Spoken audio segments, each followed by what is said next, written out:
what a glorious God. Oh, what a powerful Savior. All creation cries out around you. Holy is the Lord. Oh, what a glorious God. Oh, what a powerful Savior. Mercy, grace, and goodness around you. Oh, what a glorious God. Oh, what a glorious God. You speak with a voice like a crashing cymbal. Oh, what a glorious God. You stretch forth your hand and the whole world trembles. Oh, what a glorious God. Bonjour à tous, messieurs, dames, bonjour, frères et sœurs, bonjour. Je suis là devant vous pour vous entretenir durant de longues semaines sur un sujet qui va sûrement vous plaire. C'est un sujet qui intéresse presque tout le monde. Ministres, avocats, jeunes gens, musiciens, chômeurs, petits, hommes et femmes, blancs et noirs. C'est un grand sujet qui intéresse le monde maintenant. Est-ce que vous savez que si vous n'avez pas d'argent, il y a certaines choses, un grand nombre de choses que vous ne pourrez pas vous procurer, que vous ne pourrez pas faire, tout simplement parce que vous n'avez pas assez de moyens. L'on a prêché, l'on a enseigné, l'on a parlé de ce sujet, mais l'on n'a pas montré aux gens comment ils peuvent faire pour pouvoir être à l'abri des besoins, non exécutés, non pourvus. Et Dieu m'a inspiré de pouvoir édifier tout celui qui sera prêt de me suivre pendant plus ou moins 25 minutes seulement, afin qu'il puisse vraiment comprendre qu'il peut vraiment avoir tout ce dont il a besoin s'il fait confiance dans ce que Dieu peut donner comme directive. Moi, j'ai écrit un livre. Ce livre-là développe d'un sujet que j'appelle tout simplement le millionnaire. Le millionnaire. Vous savez, vous êtes pauvre. Ce n'est pas votre faute. Ce n'est pas votre faute d'être né pauvre. Mais il faut que tu retiennes d'emblée cette pensée. Si ce n'est pas ta faute d'être né pauvre, ça sera ta faute si tu mourrais pauvre. Je suis en train de me justifier et je vais te convaincre de ce que je suis en train de te dire là. Chacun de nous n'a pas choisi d'être né de la race noire, de la race blanche, d'une famille riche, d'une famille pauvre, africain, asiatique, américain, européen ou que sais-je encore. On n'a pas choisi toutes ces choses-là. C'est le créateur de l'univers tout entier qui a choisi pour nous que nous soyons nés dans cette famille-là qui est notre famille biologique. Et là, moi je n'ai pas choisi, c'est papa-là qui est mon papa, toi tu n'as pas choisi non plus, c'est papa-là qui est ton papa. Je pense que si Dieu t'avait demandé de choisir qui sera ton papa, quelle sera ta famille, peut-être que certaines personnes n'auraient pas choisi la famille ou les familles desquelles ils sont venus. C'est ainsi que, convainc-toi, tu n'as pas de faute d'être né pauvre. Ce n'est pas ta faute que tu sois né pauvre. Mais ce qui est sûr est que si tu mourrais pauvre, ça sera alors ta faute. Parce que tous nous avons les mêmes chances dans ce monde. Regardez, l'enfant de la reine Elisabeth naît nu. L'enfant des grands présidents du monde naît nu. L'enfant des pauvres naît nu. L'enfant des asiatiques naît nu. Ainsi donc, chacun de nous, par ce fait-là d'être né nu, montre que Dieu ne fait pas exception des personnes. Il donne à toute personne créée par lui le même nombre de chances. Donc, dis-toi que je suis pauvre maintenant, ce n'est pas ma faute, mais si je mourrais pauvre, ça sera ma faute. Écoute alors la deuxième pensée aujourd'hui. La Bible dit ceci. Quand le Christ est venu dans le monde, lorsqu'il a commencé son ministère, il a commencé par une déclaration émancipative. Cette déclaration se trouve dans Luc au chapitre 4 au verset 18. Je vais lire avec vous dans mon iPad ici. Il est écrit dessus dans la parole de vie. Luc chapitre 4, 18. L'Esprit du Seigneur est sur moi. Il m'a choisi pour apporter la bonne nouvelle aux pauvres. Donc, si l'on pouvait circonscrire la mission du Christ dans le monde, on peut donc dire aisément que la première mission de Jésus-Christ dans le monde est de pouvoir déclarer une grande émancipation des pauvres. C'est-à-dire qu'il est possible que celui qui est né pauvre quitte la pauvreté pour pouvoir vivre dans une opulence que seul Dieu est capable de lui donner. Quand Adam et Ève étaient créés, ils étaient nus, ils n'avaient pas d'habits. Il n'y avait pas de gratte-ciel à cette époque-là. Il n'y avait pas des autoroutes à cette époque-là. Il n'y avait pas des avions à cette époque-là. Il n'y avait pas. Mais il y avait des richesses que Dieu avait placées sur la terre, et Dieu avait demandé à Adam et Ève de pouvoir cultiver la terre, de pouvoir garder la terre, de pouvoir enrichir la terre. Lorsque l'on comprend des choses comme celle-là, il est possible qu'on quitte son état de pauvreté pour pouvoir vivre une vie opulente, une vie à l'abri des besoins, des besoins non pourvus, une vie qui vraiment fait beau vivre. Aujourd'hui, il y a plusieurs personnes qui sont là à toujours pleurnicher. Je n'ai pas ceci, je n'ai pas cela, je n'ai pas cette autre chose, ainsi de suite. Mon frère, au lieu de pouvoir pleurnicher, il faut pouvoir réfléchir comment tu peux trouver ce que tu n'as pas. La Bible dit, au jour du malheur, au jour du bonheur, sois heureux, mais au jour du malheur, réfléchis. La réflexion peut nous conduire à pouvoir trouver des solutions pour pouvoir mener notre vie autrement. Regardez. La différence entre le pauvre et le riche se trouve du fait que le riche fait un effort pour pouvoir améliorer son état de vie.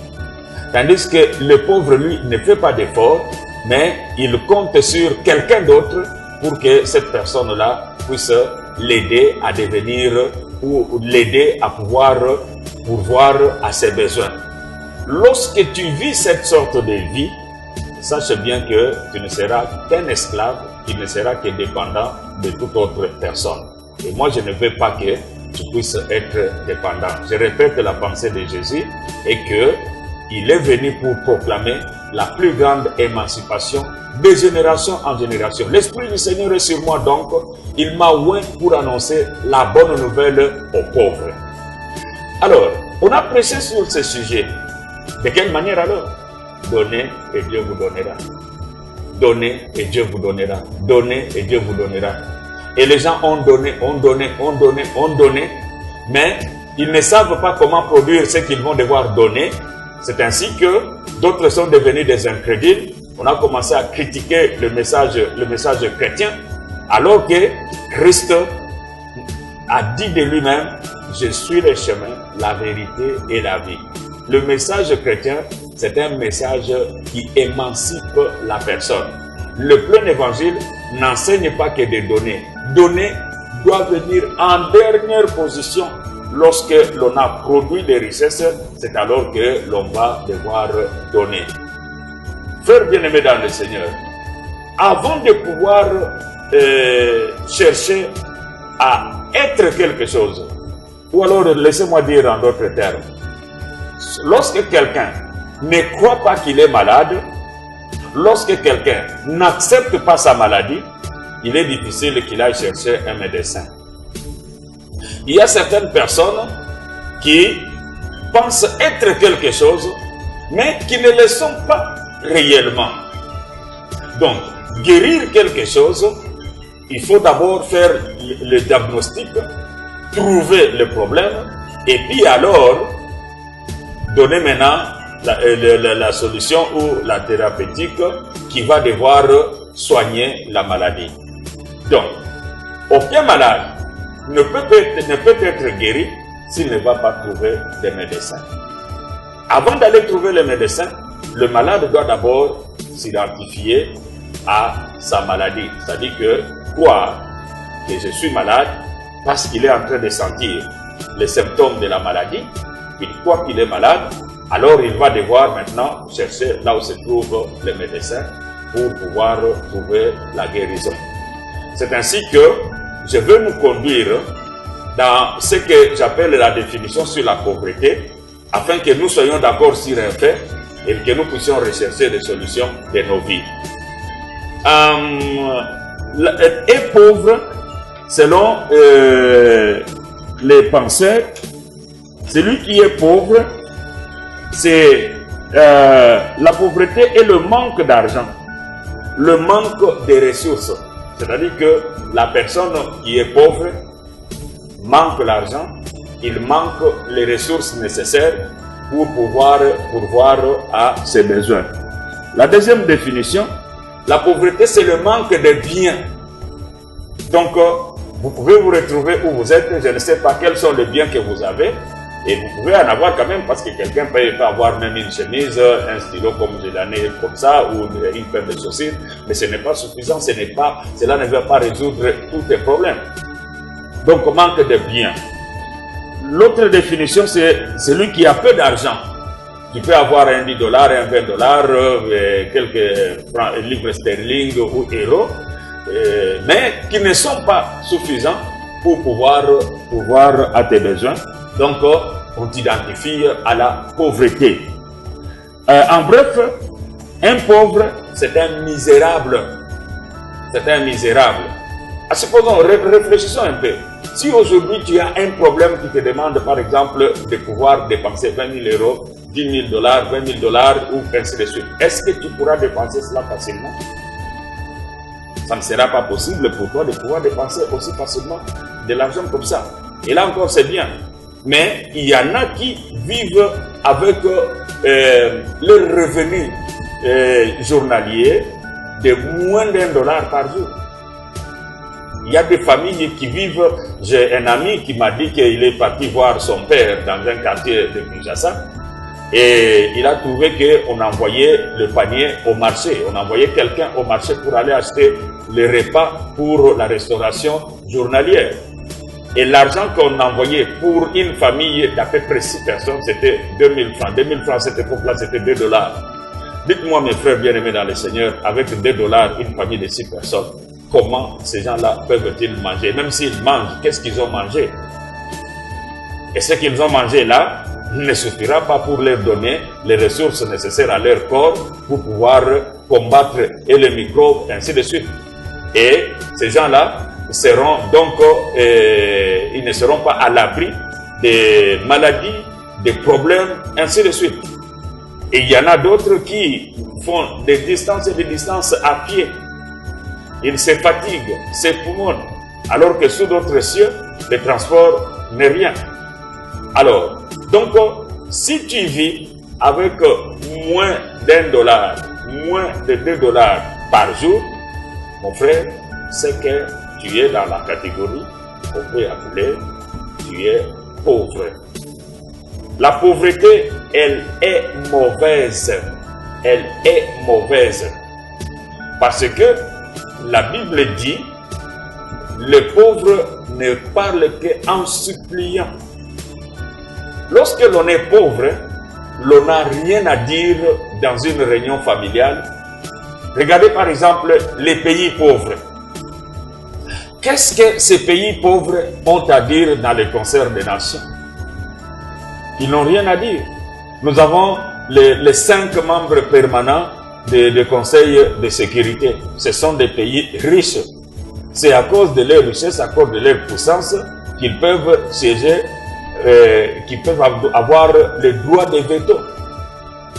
Mais les pays pauvres, ils n'ont rien à dire dans le monde. Tout le monde domine sur ces pays-là pauvres. Donc, si tu es pauvre, tu seras l'esclave de tout le monde. Même un petit enfant riche, il peut te dire, et toi, viens. Il t'envoie faire des courses. Peut-être que tu ne seras pas d'accord de faire, mais tu le feras parce que tu n'as plus rien à faire, tu n'as pas de choix. Tu le feras parce que tu as besoin que cette personne-là te soutienne. Et parfois, le soutien en question qu'il est en train de te donner n'est pas un soutien qui peut t'aider à pouvoir résoudre la plupart de tes problèmes. Donc, moi, je suis avec le Christ dans ta maison, auprès de toi, dans ton appareil. Chaque semaine, nous serons là en train de discuter avec toi de comment tu vas sortir de cette pauvreté-là. Donc, le pauvre parle toujours en suppliant. J'ai vécu des expériences atroces de la pauvreté, moi qui vous parle. J'ai vécu dans la pauvreté honteuse. D'emblée, je vais vous dire ceci. Mon père est décédé quand j'avais 5 ans. Mon père ne nous a pas laissé même une case. Pas même une case. Et comme je suis là, comme vous me voyez, je n'ai même pas la photo de mon père. Il n'en avait pas. Il est mort à notre village natal. Mais regardez que quelqu'un au village, il ne laisse pas un héritage, pas même d'une case, pas même un vélo, quoi, rien du tout, rien. Et cet homme avait 5 ans quand ce papa-là mourait. Je suis élevé par notre maman. Notre maman, pour m'élever, moi et mes frères et sœurs, ils devraient faire les petits commerces. Ces petits commerces-là, que lorsque je les regarde maintenant, je trouve bien que c'était de la honte. Vendre les cacahuètes dans un petit bassin comme cela, pour pouvoir nourrir, élever quelques 2 ou 3, 4 chèvres au village, pour pouvoir nourrir ses enfants. Et c'est comme ça que nous avons grandi. Et en grandissant, nous étions obligés de vivre soit chez l'oncle tel, et quand vous vivez dans de telles familles, sachez bien que les problèmes sont multiples dans des familles comme celle-là. Écoutez, bien-aimés dans le Seigneur, peu importe où tu as vécu ton enfance, peu importe où tu es en train de vivre maintenant que tu m'écoutes, mais fais-moi confiance.